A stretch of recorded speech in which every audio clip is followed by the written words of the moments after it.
પ્રતિનિધિ છે ને એ મારી પાસે દંડ માગે છે તો હું આપું છું. એનો અર્થ એ થયો કે જે સત્તા તમારી પાસે નથી એ સત્તા એની પાસે છે મને દંડ કરવાની. એવી જ રીતે કોર્ટ પાસે સત્તા છે. તો આ જે સત્તાનું આખું માળખું છે એ માળખાને આપણે વિશેષપણે રાજ્યશાસ્ત્રમાં સમજવાનું હોય છે. એટલે અને આ સત્તા શા માટે છે તો એનો અર્થ એવો થાય છે કે ભાઈ જેમ એરિસ્ટોટલે કહ્યું એમ કે તમે નાગરિક છો અને રાજ્યમાં રહો છો. જો રાજ્યમાં નથી રહેતા તો દેવદૂત છો અથવા તો પશુ છો. એટલે એનો અર્થ એવો થાય છે કે તમારે કોઈક વ્યવસ્થા જોઈએ છે જીવવા માટે. માણસ જાતે પોતાની જાતને શાંતિથી જીવવા માટે આ એક વ્યવસ્થા ઊભી કરી છે. રાજ્ય નામની સંસ્થા ઊભી કરી છે. અને આ રાજ્ય નામની સંસ્થામાં હું રહું છું માટે હું શાંતિથી જીવું છું. તો પછી મારી શાંતિ જેને આભારી છે એને તો આપણે સમજવું જ પડે. એટલે એ દ્રષ્ટિએ રાજ્યશાસ્ત્ર એ એક અત્યંત મહત્ત્વનો વિષય છે. જેને કૌટિલ્યે કીધું કે ભાઈ એ હાથીનું પગલું છે જેમાં બાકીના બધા જ પગલાં સમાઈ જાય છે.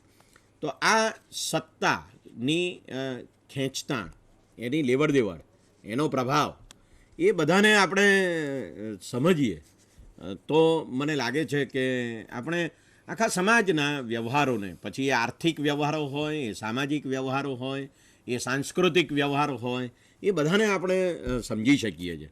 એટલે રાજ્યનું સ્વરૂપ સમજીએ અને સત્તાનું સ્વરૂપ સમજીએ તો આપણે આ બધા જ વ્યવહારોને આસાનીથી સમજી શકીએ એમ છીએ. વિદ્યાર્થી મિત્રો, આપણે ત્યાં આ વિષય અત્યારે શું કહેવાય કે જરા ઓછો મહત્ત્વનો લાગે છે. દેખીતી રીતે કોલેજોમાં, યુનિવર્સિટીઓમાં એ ઓછો ભણાવાય છે. પણ ઘણા દેશો એવા છે કે જ્યાં આ વિષયનું ખૂબ જ મહત્ત્વ છે. અને ત્યાં નાનામાં નાના સ્થળોએ, એટલે એક શહેરની કાઉન્સિલ હોય, એની શું કહેવાય મ્યુનિસિપાલિટી હોય અથવા મ્યુનિસિપલ કોર્પોરેશન હોય, તો એમાં પણ પોલિટિકલ સાયન્ટિસ્ટની નિમણૂક થતી હોય છે. રાજ્યશાસ્ત્રીની નિમણૂક કરવામાં આવે છે કે ભાઈ એક મ્યુનિસિપાલિટી અથવા એક મ્યુનિસિપલ કોર્પોરેશન કોઈક પ્રકારના નિર્ણયો લેશે તો એ નિર્ણયોની અસર એ મ્યુનિસિપાલિટી અથવા મ્યુનિસિપલ કોર્પોરેશનમાં રહેનારા લોકો ઉપર શું પડશે અને એનું શું ભવિષ્યમાં પરિણામ આવશે, એનું એનાલિસિસ કરીને મ્યુનિસિપલ કોર્પોરેશનના સત્તાવાળાઓને આ રાજ્યશાસ્ત્રના અભ્યાસુઓ કહેતા હોય છે.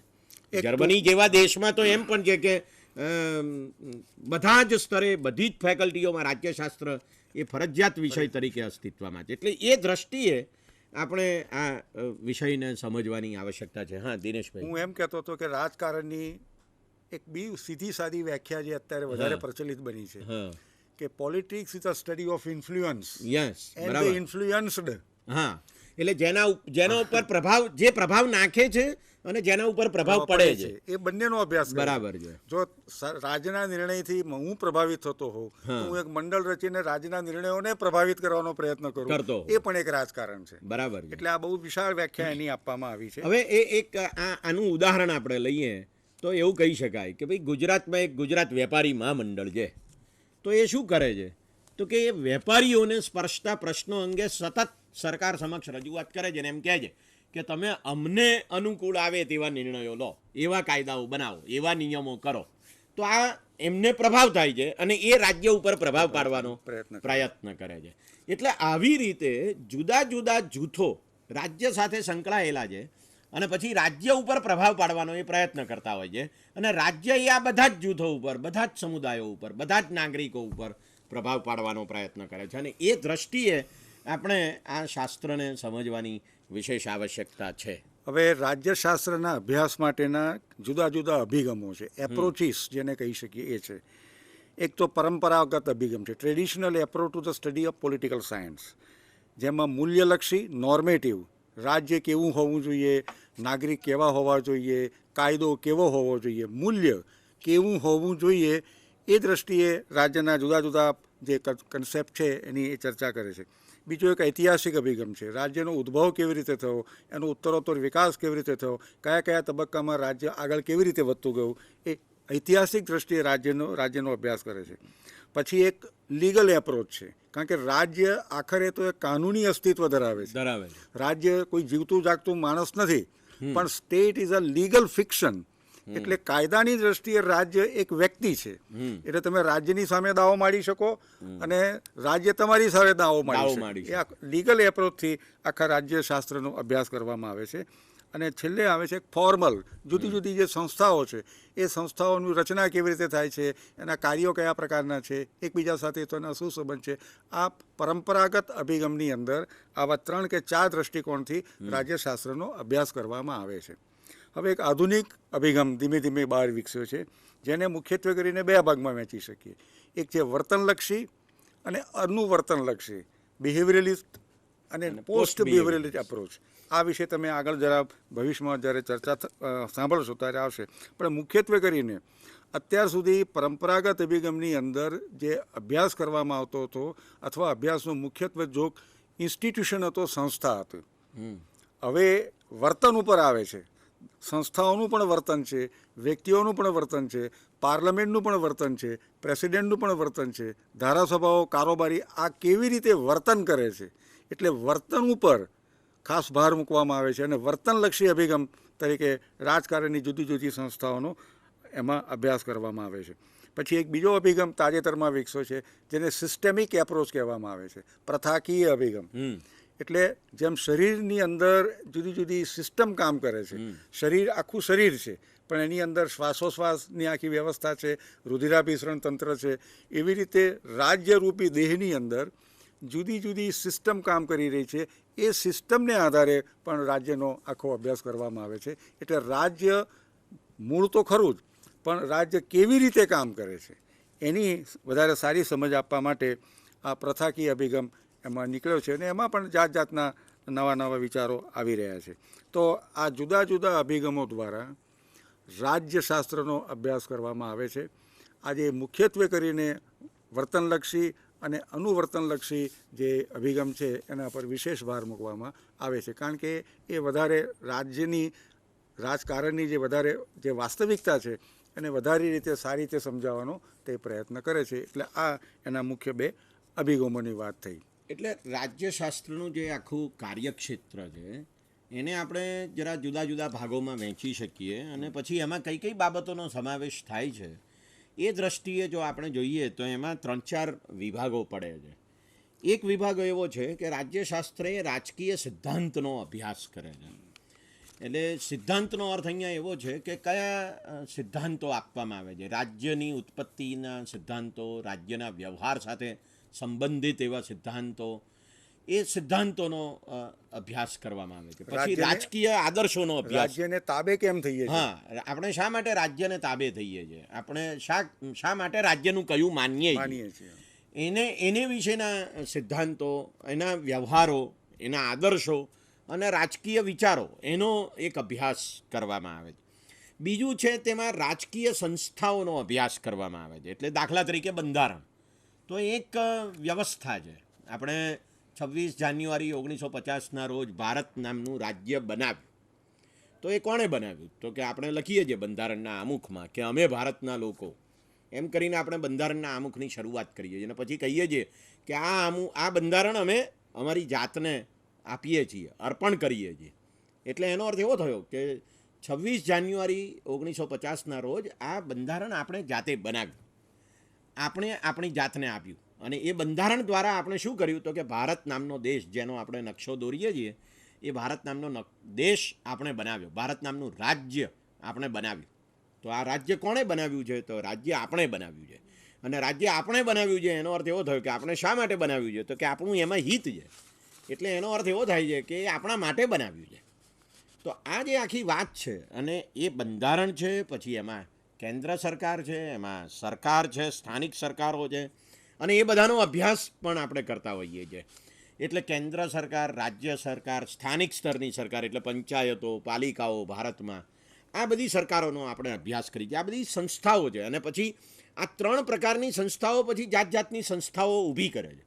દાખલા તરીકે કેન્દ્રના કાયદાથી ઊભી થઈ સેબી અથવા try, telecom regulatory authority of India, અથવા તો કેન્દ્રીય પ્રદૂષણ નિયંત્રણ બોર્ડ.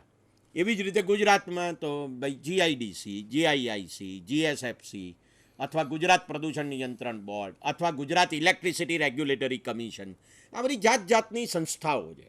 કે જે સંસ્થાઓ એ સરકારનો એક ભાગ છે. ગુજરાતમાં દાખલા તરીકે 18,500થી વધારે ગામડા અને લગભગ 13,500થી વધારે પંચાયતો, 225 જેટલી તાલુકા પંચાયતો, લગભગ 25 જેટલી જિલ્લા પંચાયતો, 169 જેટલી નગરપાલિકાઓ, લગભગ 7 જેટલી મહાનગરપાલિકાઓ, આ બધું જ એ સરકારની સંસ્થાઓ છે અથવા સરકાર છે. તો એનો અભ્યાસ કરવામાં આવે છે.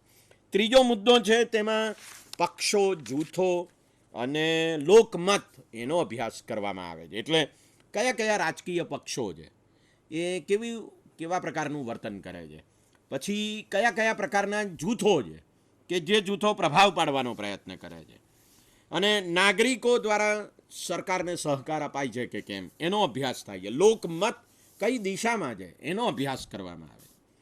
અને આ બધા અભ્યાસની સાથે સાથે એક બીજો બહુ જ મહત્વનો અભ્યાસ તે આંતરરાષ્ટ્રીય સંબંધોનો છે કે ભાઈ ભારતનો સંબંધ બીજા દેશો સાથે કેવા પ્રકારનો છે. ભારતનો પાકિસ્તાન સાથેનો સંબંધ, ભારતનો અમેરિકા સાથેનો સંબંધ, એવી જ રીતે આંતરરાષ્ટ્રીય સંસ્થાઓમાં ભારત ક્યાં છે, જેમ કે World Trade Organization, International Monetary Fund, United Nations, UNICEF, આ બધામાં ભારતનો સંબંધ શું છે. એવી જ રીતે એક આંતરરાષ્ટ્રીય કાયદો અસ્તિત્વમાં છે. તો એ કેવા પ્રકારનો કાયદો અસ્તિત્વમાં છે. જુદા જુદા દેશો વચ્ચે યુદ્ધો થાય છે, શાંતિ સમજૂતીઓ થાય છે, કરારો થાય છે, તો એ કેવી રીતે થાય છે એનો સંબંધ. અને આંતરરાષ્ટ્રીય સંધિઓ, કરારો અને બે દેશો વચ્ચેના સંબંધો અથવા અનેક દેશો વચ્ચેના સંબંધો અથવા કેટલાક દેશોનું જૂથ બને. દાખલા તરીકે આપણે જેને સાર્ક કહીએ છીએ, south Asian association of regional cooperation, કે જેમાં દક્ષિણ એશિયાના દેશોનો સમાવેશ થાય છે. ભારત, અફઘાનિસ્તાન, નેપાળ, પાકિસ્તાન, ભૂતાન, બાંગ્લાદેશ, શ્રીલંકા, માલદીવ, આ બધા દેશોનો. તો આ એક જૂથ થયું દક્ષિણ એશિયાનું. એવી રીતે જુદા જુદા જૂથો પણ સમગ્ર દુનિયામાં કામ કરે છે. તો આવા જૂથોનો અભ્યાસ અથવા બધા દેશોની મળેલી સંસ્થા એટલે યુનાઇટેડ નેશન્સ, એમનો અભ્યાસ, એક દેશ અને બીજા દેશ વચ્ચેનો સંબંધ અથવા એક દેશ અને બીજા જૂથો વચ્ચેનો સંબંધ, આવા તમામ પ્રકારના સંબંધોનો સમાવેશ અહીં આંતરરાષ્ટ્રીય સંબંધોમાં થાય. તો આ દ્રષ્ટિએ મિત્રો સિદ્ધાંત, સંસ્થાઓ, પક્ષો અને આંતરરાષ્ટ્રીય સંબંધો, આ બધું પણ એક રીતે રાજ્યશાસ્ત્રના અભ્યાસ ક્ષેત્રનો વિષય છે. અને એ બધાનો અભ્યાસ કરીએ છીએ ત્યારે આપણને ખબર પડે છે કે કોણ કોના ઉપર કેવી રીતે પ્રભાવ પાડે છે. એટલે પેલી રાજકારણની વ્યાખ્યા કે politics is who gets what, when and how, કોણ ક્યારે કેવી રીતે શું પ્રાપ્ત કરે છે એ રાજકારણ છે. અને મિત્રો આપણે સૌ જાણીએ છીએ કે આ એક કળા છે અને પ્રભાવ પાડવાની સ્થિતિ છે. આપણા કુટુંબમાં પણ આ રાજકારણ ખેલાતું હોય છે, એ આપણે બહુ સારી રીતે જાણીએ છીએ. એક નાના છોકરાને પણ ખબર હોય છે કે કોની પાસે ક્યારે કેવી રીતે ચોકલેટ માગવી, આ પણ એક રાજકારણ છે. તો આ સત્તાનું જે રાજકારણ ખેલાય છે એ આ દ્રષ્ટિએ એક વ્યાપક સંદર્ભ ધરાવે છે. અને મને લાગે છે કે રાજ્યશાસ્ત્રનો જે આ આખો વિષય છે એટલો બધો વ્યાપક છે કે એમાંથી કશું જ બાકાત નથી રહી શકતું. માની લો કે એક ડૉક્ટરોનું મંડળ છે. હવે આપણને દેખી જ રીતે લાગે કે આ ડૉક્ટરોનું મંડળ છે, પણ એમાં પણ પ્રમુખ થવા માટે, મંત્રી થવા માટે, ખજાનચી થવા માટે, અથવા તો પ્રમુખ ના થઈએ પણ પ્રમુખ બનાવવા માટે તમામ પ્રકારનું રાજકારણ ખેલાય છે. તો આ જે સત્તાનું રાજકારણ છે ને એ વિદ્યાર્થી મિત્રો માત્ર રાજ્યશાસ્ત્ર સાથે સંબંધિત અથવા રાજ્ય સાથે સંબંધિત, સરકાર સાથે સંબંધિત એવું નથી, પણ એ બધે જ ખેલાય છે. એના સ્વરૂપો જુદા હોય, એનું પ્રમાણ જુદું હોય એવું બની શકે છે. એટલે એ દ્રષ્ટિએ આપણે આ આખી વાતને સમજવાની જરૂર છે એમ ચોક્કસ કહી શકાય. અને બીજું કે બજારનું પણ એક રાજકારણ છે. તમે જેને અર્થશાસ્ત્ર કહો છો એ વાસ્તવમાં મૂળભૂત રીતે તો રાજકારણ છે. કારણ કે કોઈકને વધારે નફો જોઈએ છે, કોઈકને વધારે રોકાણ કરવું છે, કોઈકને આર્થિક વસ્તુઓ, સેવાઓ વધારે ઉત્પન્ન કરીને સત્તા પ્રાપ્ત કરવી છે. આ બધી બાબતો એ મૂળભૂત રીતે રાજકારણ સાથે સંબંધિત છે. એ દ્રષ્ટિએ આપણે રાજ્યશાસ્ત્રનો અભ્યાસ કરવાનો થાય છે. દિનેશભાઈ આપણને થોડીક વધારે વાત આ સંદર્ભમાં હેમંતભાઈએ કહ્યું કે અર્થકારણ અને રાજકારણ મારી દ્રષ્ટિએ બહુ ગાઢ રીતે જોડાયેલા છે. કારણ કે તમામ આર્થિક નિર્ણયો, કહેવાતા આર્થિક નિર્ણયો અંતે તો રાજકીય નિર્ણયો જ છે. દાખલા તરીકે બજેટ છે, અંદાજપત્ર, દર વર્ષે આપણે ત્યાં અંદાજપત્ર રાજ્યોમાં અને કેન્દ્ર સરકારમાં રજૂ થાય છે. આમ નાણાકીય દસ્તાવેજ છે જેની અંદર આંકડા મૂકવામાં આવે છે, અંદાજો મૂકવામાં આવે છે, કેટલો ખર્ચ થયો, આવતે વર્ષે કેટલો ખર્ચ થશે વગેરે. પણ એ અંદાજપત્રની અંદર તમે જો ધ્યાનપૂર્વક વાંચશો તો કયા વિભાગમાં કેટલો ખર્ચ કરવામાં આવશે એના નિર્ણયો લેવાય છે. એગ્રીકલ્ચર પાછળ કેટલો, ઇન્ડસ્ટ્રી પાછળ કેટલો, ઇન્ડસ્ટ્રીમાં મોટા ઉદ્યોગો પાછળ કેટલો, નાના ઉદ્યોગો પાછળ કેટલો, કોને પ્રોત્સાહન આપવું, કોને પ્રોત્સાહન ન આપવું, આ બધા નિર્ણયો પણ આખરે તો નાણામંત્રી લે છે. અર્થશાસ્ત્રીઓ લેતા નથી, નાણામંત્રીઓ લે છે. નાણામંત્રી કેબિનેટના બહુ મહત્વના પ્રધાન છે. એટલે એ દ્રષ્ટિએ આ રાજકીય નિર્ણય છે. બીજું કે તમે જે ખર્ચ કરવાના છો એ માટે તમારે જુદા જુદા પ્રકારના રિસોર્સિસ જોઈશે, નાણાકીય સંસાધનો જોઈશે. એ નાણાકીય સંસાધનો તમે કેવી રીતે ઊભા કરવાના છો, કોના ઉપર કરવેરા નાખવાના, કોના ઉપર નહીં નાખવાના, કોને રાહત આપવાની, કોને રાહત નહીં આપવાની, આ બધી બાબતો આખરે તો લોકોને પ્રભાવિત કરે છે. અને એ અંગેના નિર્ણયો પણ અંતે તો રાજકીય નિર્ણયો છે. એટલે તમે જો અંદાજપત્રને બહુ ધ્યાનપૂર્વક વાંચો, અમે તો હંમેશા એવું કહીએ છીએ કે અંદાજપત્ર એ રાજકીય દસ્તાવેજ છે, નાણાકીય પરિભાષામાં લખાયેલો, આંકડામાં લખાયેલો. અને સાથે સાથે હવે કઈ નીતિઓ આપણે અપનાવવા માંગીએ છીએ, અર્થતંત્રને કઈ દિશામાં લઈ જવા માંગીએ છીએ, એ અંગેના નીતિ વિષયક નિર્ણયોનો અનુસાર પણ આપણને આપણા અંદાજપત્રમાં આવે છે. તમે જો 1991નું અંદાજપત્ર તમને જો યાદ હોય, એ વખતે અત્યારના આપણા વડાપ્રધાન, બહુ જાણીતા અર્થશાસ્ત્રી, દુનિયાભરમાં પંકાયેલા અર્થશાસ્ત્રી ડૉક્ટર મનમોહન સિંહ, એ નરસિંહ રાવના પ્રધાનમંડળની અંદર નાણામંત્રી બન્યા ત્યારે એમણે પહેલું અંદાજપત્ર રજૂ કર્યું, જેને કારણે આખી અર્થતંત્રની એક ટર્નિંગ પોઈન્ટ આવ્યું, જે આપણે કહી શકીએ, જેની લિબરલાઇઝેશન, પ્રાઇવેટાઇઝેશન, ગ્લોબલાઇઝેશન કહીએ છીએ, એની પ્રક્રિયાઓ શરૂ થઈ. આ નિર્ણય કોણે લીધો? ડૉક્ટર મનમોહન સિંહ અર્થશાસ્ત્રી તરીકે લીધો નથી, નાણામંત્રી તરીકે લીધેલો છે. અને એમને એ વખતના વડાપ્રધાન નરસિંહ રાવનું પૂરેપૂરું બેકિંગ હતું. એટલે જે કંઈ નિર્ણયો પ્રધાનમંડળની